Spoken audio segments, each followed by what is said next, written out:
This episode is brought to you in part by Museum of the Bible and its new worship experience, All Creation Sings, made in partnership with Creator. Step into an immersive room with vibrant visuals, soundscapes of praise, and interactive displays illuminating the story of worship. Get tickets at museumofthebible.org/ACS. Welcome to the Grace Enough podcast. I am your host, Amber Cullum, and this week I sit down with my real life friend, Erica Baldwin. Imagine being 33 years old and discovering you have a rare genetic syndrome that carries a prognosis including shortened life expectancy. How would your life change? How would you view relationships differently? How would your walk with Jesus change?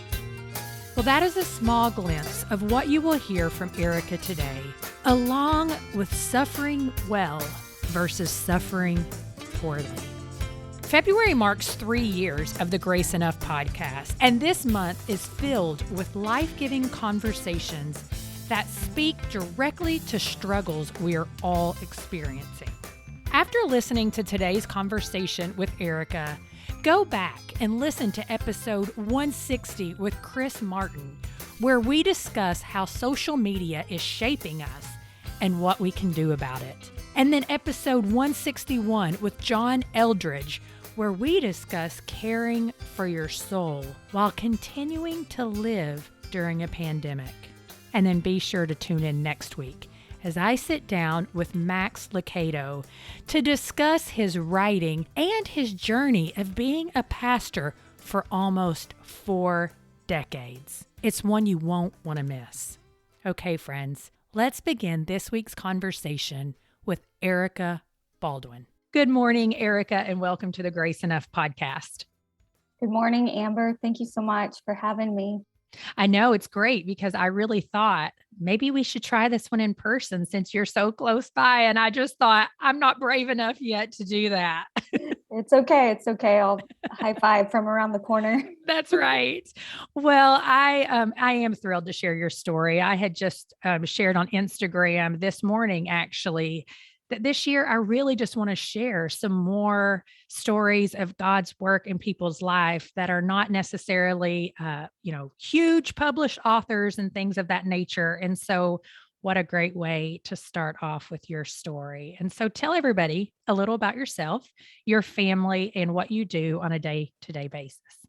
Sure. Well, I am a mom to a 10-year-old boy, active 10-year-old boy, and we have an international student living with us from China for her 3rd year. So I cool. Get to be a mom to a bonus daughter, and I'm married for 19 years to my husband, Steve, and I'm a freelance writer, and I also have a ministry blog, and I write collaboratively to write about the intersection of chronic illness, suffering, and God's goodness. I also love coffee dates with my girlfriends, fall weather, which North Carolina winter feels like Midwest fall, which is where I'm from. And we love to travel and then just find little gems in the city where we live. So parks and trails and fun places to eat. I know. I feel like I need to get together with you on that because there's probably a lot of wisdom you can share with me because I love to do that as well here in Raleigh. And vice versa. Yeah, we have a lot of great little things here in Raleigh that sometimes can go unnoticed the longer you live here because you kind of get in your routines and forget about all that. Well, we're here today because February is Rare Disease Month, and that is something that is near to your heart because it's personal to your life. And so will you take us back and share the event that happened when you were 20 years old and how that really launched you into discovering this rare disease that you live with daily?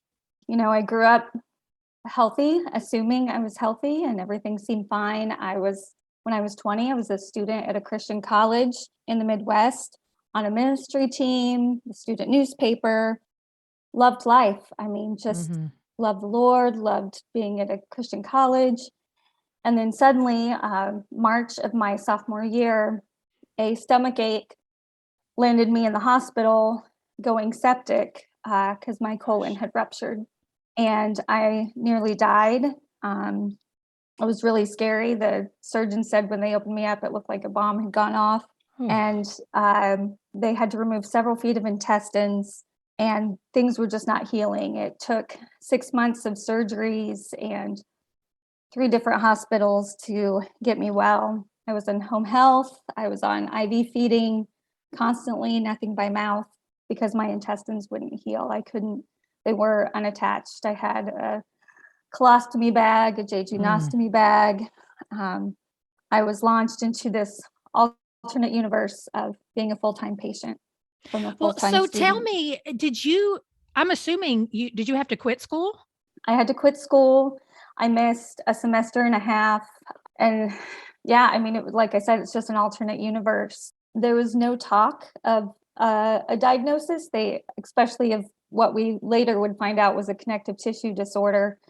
They tested me over and over for Crohn's and some other diseases, but nothing was definitive. They just could not figure out why this healthy 20-year-old was suddenly so sick. And so after I finally got well, we just assumed that I would be healthy, and that was it. So you moved back home. So interesting, because in that time, I mean, you didn't have the phone and all of that, which in some ways I could see where that would be better, but I could also see where that could breed some real loneliness. Was that true, or did you feel really supported at home? My mom was great. She kind of stopped her life. I had a little brother who was 4 at the time. Oh, wow. And she would come and stay with me at the hospital. I was in the hospital for weeks and months at a time and back home. My stepdad helped me with my IV feeding every night, hooked me up for 12 hours. We had a lot of support, family support and church support. At first, I was at a hospital about 45 minutes away from home, and then I had to move to a bigger hospital about 3 hours from home. Oh, wow.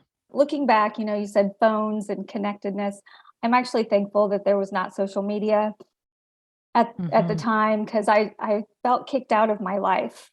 And my friends were going on with their lives, and they did as good a job as they could staying connected and coming to visit me. I had a slumber party in the hospital one night with 2 girlfriends. But it was hard. It was lonely and isolating, but still with a lot of support.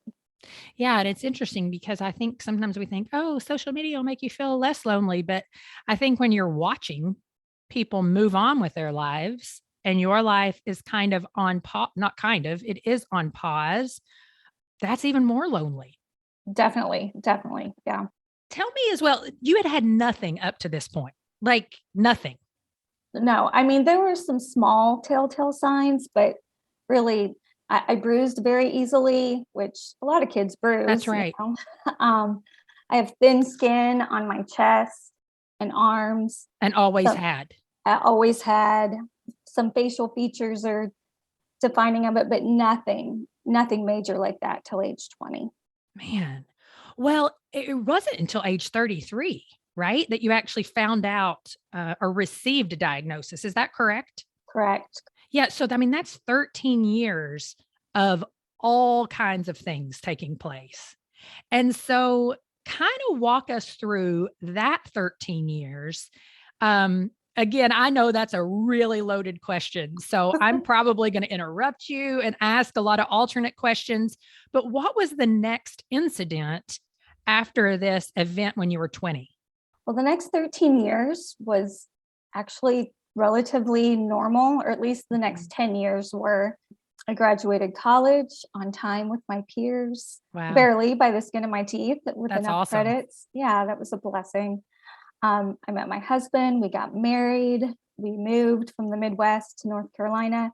Life was good. We were serving in our local church, worked in the business world, and life was wonderful. And then in my late 20s, we were struggling with infertility and all the scar tissue in my stomach, just from being open and shut when I was 20, was preventing a pregnancy. So we had to do some pretty extensive fertility treatments.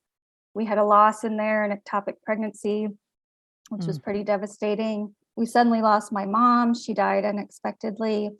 So within like a 3-year period, some pretty crushing trials. Mm-hmm. And then with our second round of fertility treatment, we were able to get pregnant with our son. And there were a few scares during that pregnancy, but as far as we knew, everything was fine. Mm-hmm. I went to full term. They had to induce just because my blood pressure was getting a little high. And then that's when everything literally and figuratively fell apart.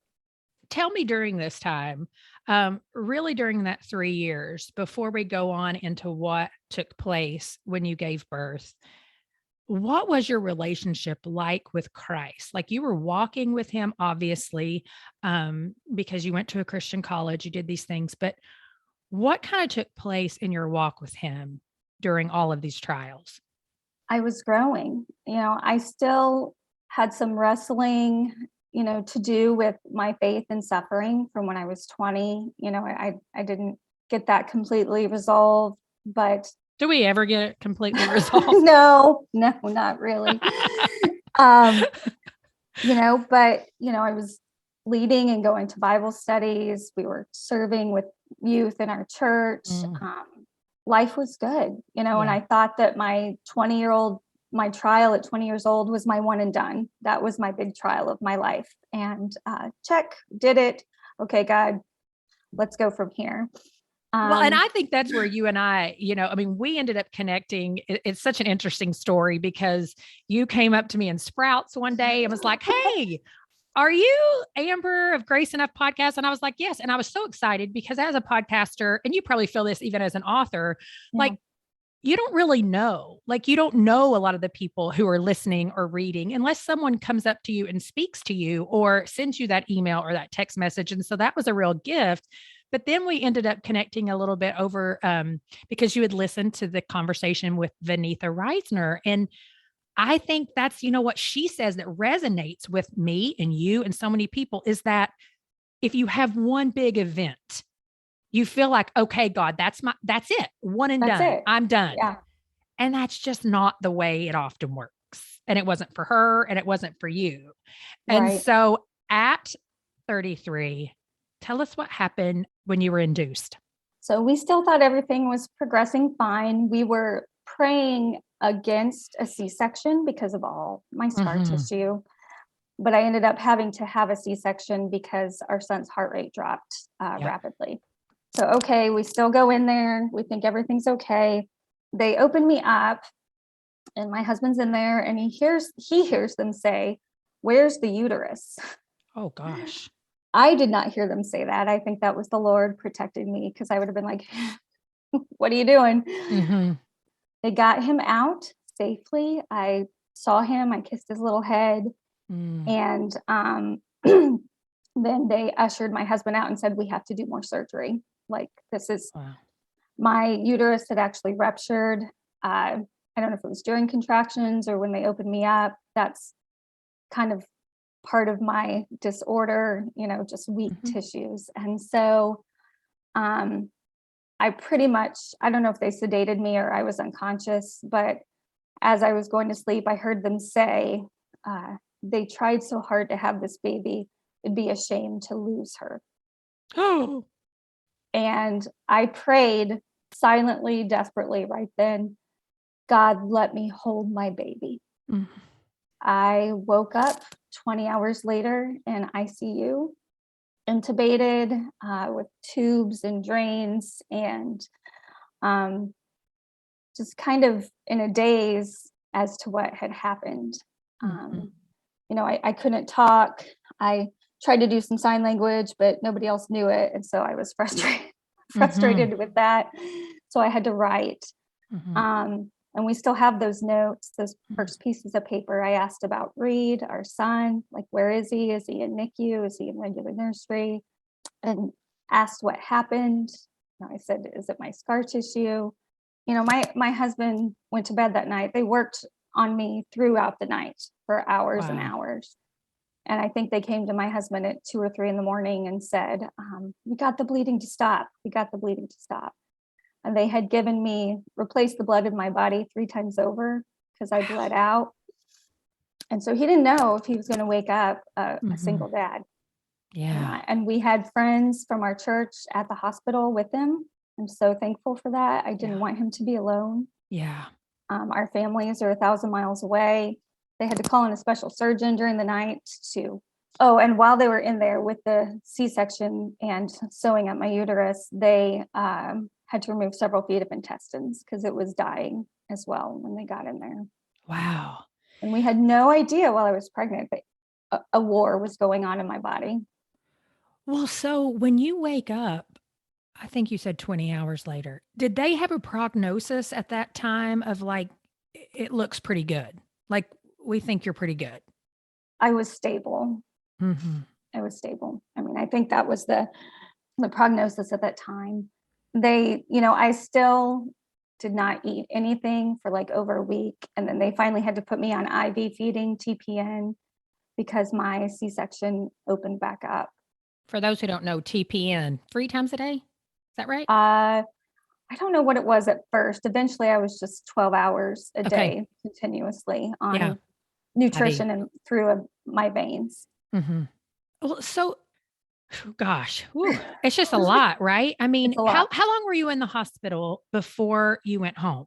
First time was 5 weeks, 5 Okay. weeks straight. I was in ICU for a week or two. Our son was able to stay in the hospital the whole time. Oh, with wow. us, That would which never happen now. I know. It was incredible. It was he could be in the room as much as we wanted him to be. And there was still a lot going on. I was constantly going for scans and therapies and things like that. And scary things were still happening. About a week after he was born, my neck had started swelling a couple weeks before he was born. And we just thought it was a swollen lymph node. And so a few days after he was born, my husband asked, well, what about the spot on her neck? And so they took me in for scans and they found 5 aneurysms in my body. And for people who are listening who don't quite understand what an aneurysm is, if you think of a tube that is straight and you can picture what that looks like. It's like the tube experiences a huge bubble. So it stretches out and all kinds of blood like pull in that. And then the vessel becomes very, very weak. I like to explain that because sometimes I think for medical, like I am a physical therapist, Sure. in my previous life or in my current life, I don't even know. But sometimes people don't understand what an aneurysm actually is, but the blood vessels become very, very weak in specific areas. And so to have 5 aneurysms is like basically the vessels getting ready to explode. Yes. And the one on my neck was in the carotid artery feeding my brain. Yeah, the 2 biggest arteries, people that go right up beside your ears. Oh my gosh. And so I don't know, like, what did they do?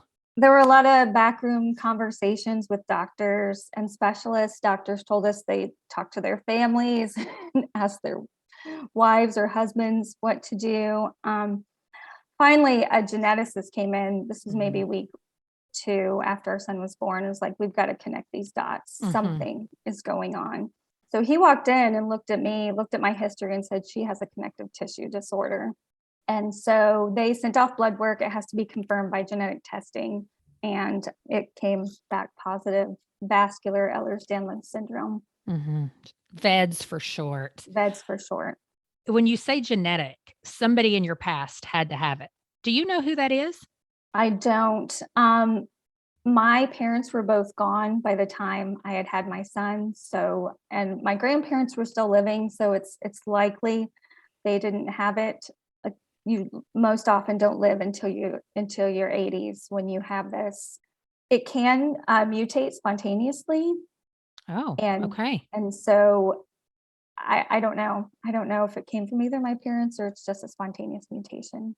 With VEDs, you figure out that you have it. And, it is one of those things where it is a rare disease. It's also an invisible disease. And so kind of tell people who are listening why that's so important and how that maybe impacts you differently than it might impact somebody who, like, you can visibly see something's going on with them. Well, for me, for people with VEDs, it means that the building blocks of our body are missing a protein in our collagen. And so that means like the framework of my house is basically silly putty, permeable silly putty. Surgeons have literally said it's like sewing together wet Kleenex or wet paper bags. Wow. And so for me, because it's invisible, sometimes I carry a little bit of shame for things I can't do.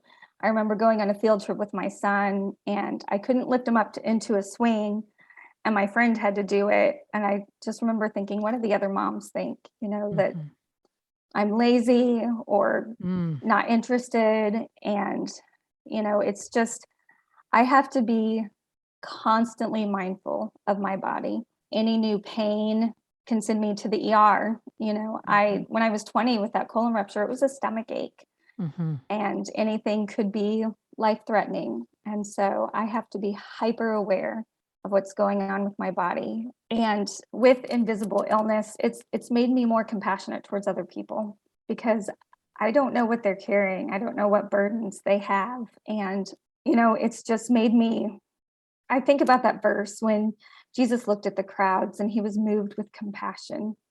He saw all of the invisible things they were carrying and how overwhelming that would be to us if we did that. But he was moved with compassion and he could meet their needs, their spiritual, their physical, their most important needs. He didn't always heal people. He didn't heal everybody.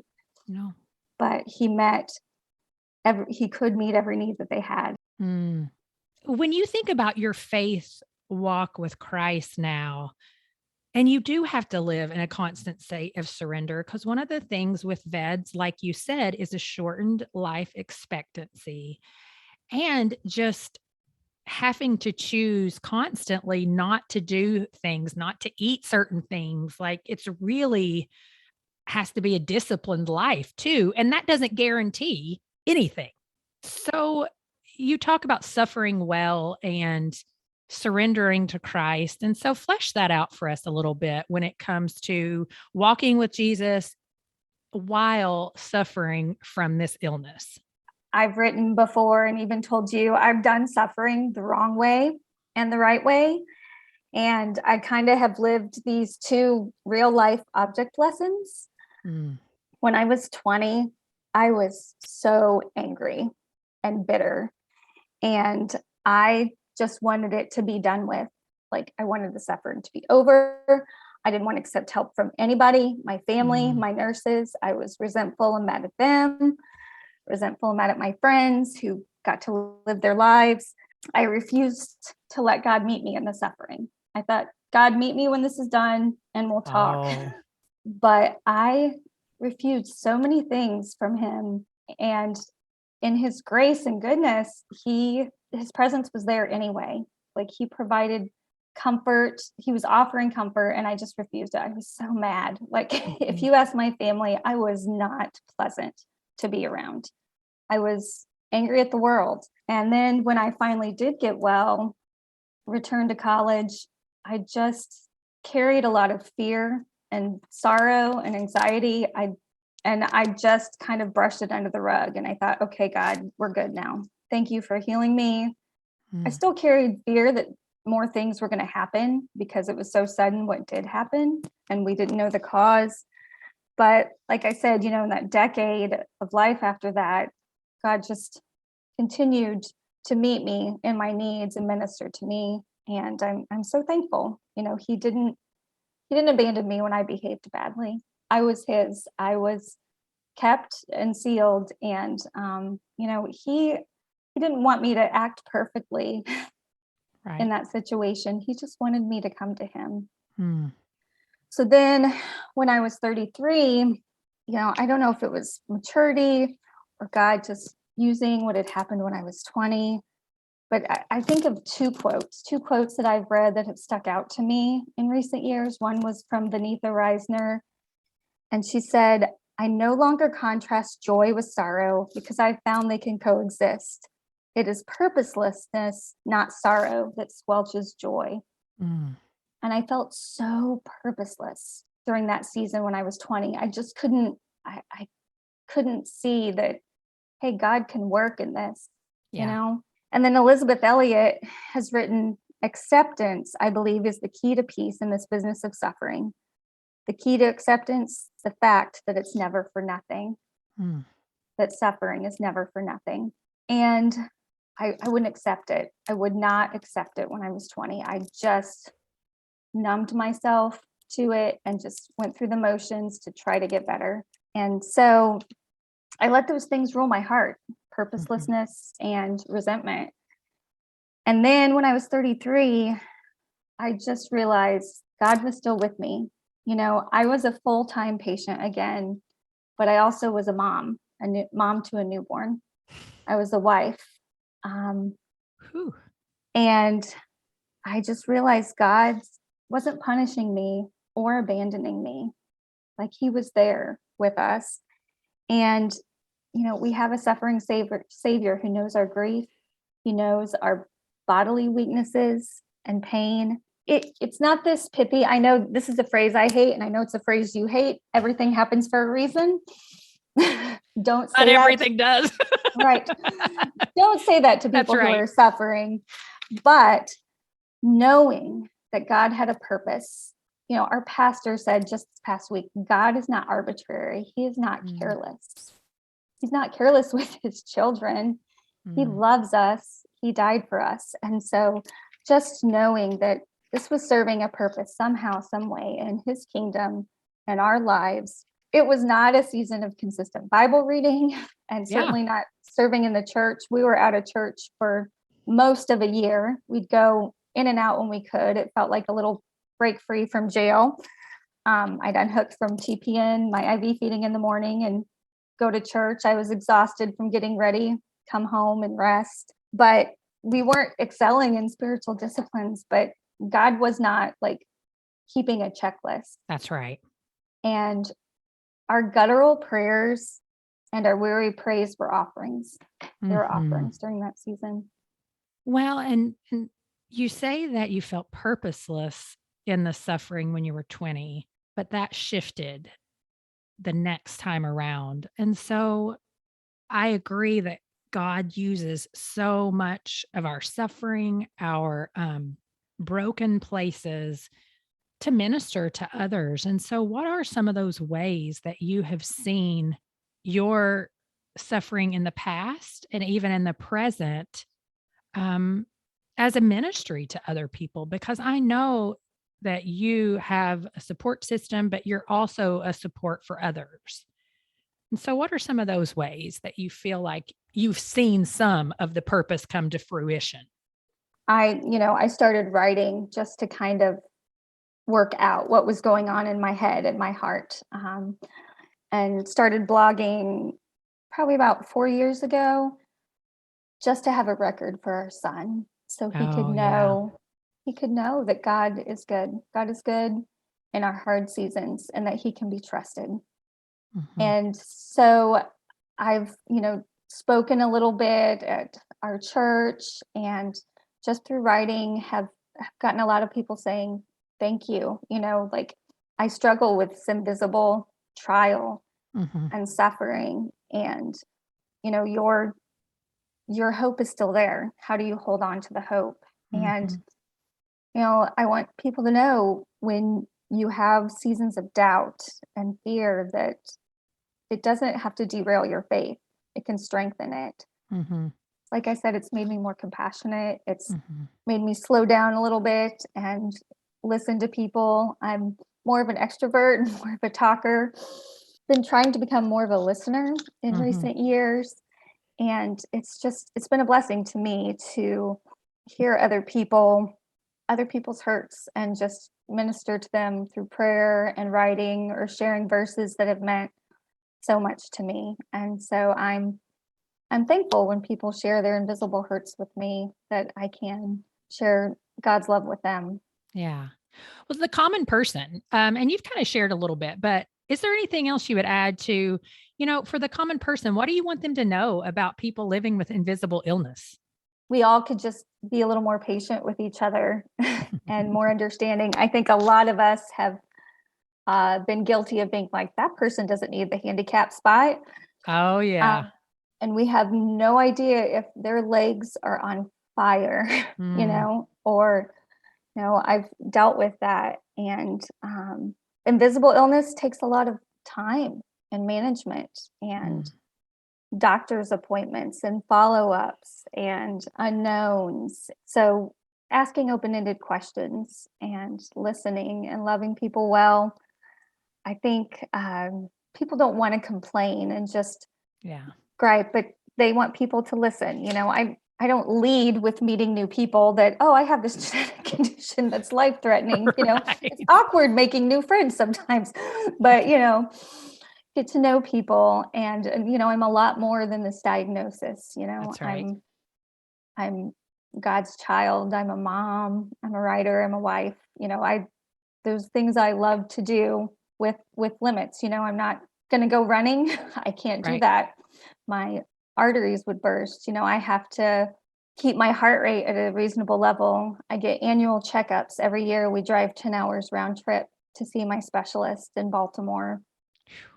So there's, a lot of things. And also with invisible illness, think about their caregivers, their spouse or loved one, people who loved my husband well during that season. That just meant the world to me, who kept him fed, who went go-kart riding with him. Just, he needed a release. It was so stressful during that season of constant caretaking. He had not just me, but he had our son too, to think about. Who was a newborn. My goodness. Yeah. And so in addition to all your checkups and those types of things, now when things happen, like what does that process look like? Because I know you've had other things take place. Have you had any big events in the last, several years since your son has been born? About 4 years ago, I had two aneurysm surgeries. They weren't emergent. They weren't emergency, but they were found during my regular checkup, two aneurysms that had grown and needed addressed. And I believe that took 4 trips to Baltimore that year. Wow. 2 different surgeries. It might have been 5 trips. Amazingly, it was only an overnight stay. It went relatively really well. as planned. Yeah, That's right. which is unusual. That's right. We kind of prepare for the worst. My husband got really good at packing a hospital bag and knowing what he needed. And now when he's older, we actually like him to go with us, and friends stay with him at a hotel. We just want him to see his mommy, Well, and I think there's really, I think that our desire to protect our children is innate in us, but the harm that we can sometimes do is that then if something happens to us, if we've not been fully honest with them because we're afraid we'll elicit fears and things like that in them, they're just like blown away. Like, what the heck happened to mom? Like, I had no idea all this was going on. And that can be even more damaging, right? Right. He's getting more and more aware of things. And, I don't know how many times the past 10 years we've had to say, be gentle with mommy, be gentle with mommy. Yeah. But, just letting them know. Yes. Like they need to know what's going on with their family members so they're not blindsided. Exactly. Well, as we begin to close out here, I mean, this podcast is grace enough. And I know just from what you've shared here that you've experienced the grace of God in countless ways, as we all have. But maybe there's something going on in your life currently, or there's something additional that you want to share. And how has the grace of God been enough in your life? Our pastor shared this verse at our son's baby dedication, and it's a great verse for people with vascular Ehlers-Danlos, with weak tissues. Colossians 1:17, and he is before all things, and in him all things hold together. And his sustaining grace is holding me together, literally and figuratively. Every day that I wake up and open my eyes, I'm like, thank you, God, it's another day. Yeah. But I also know that sustaining grace will hold us together if and when trials come. Yeah. Amen. Well, Erica, if people want to connect with you, where can they find you if they want to learn more about your writing, about VEDs, all of the things?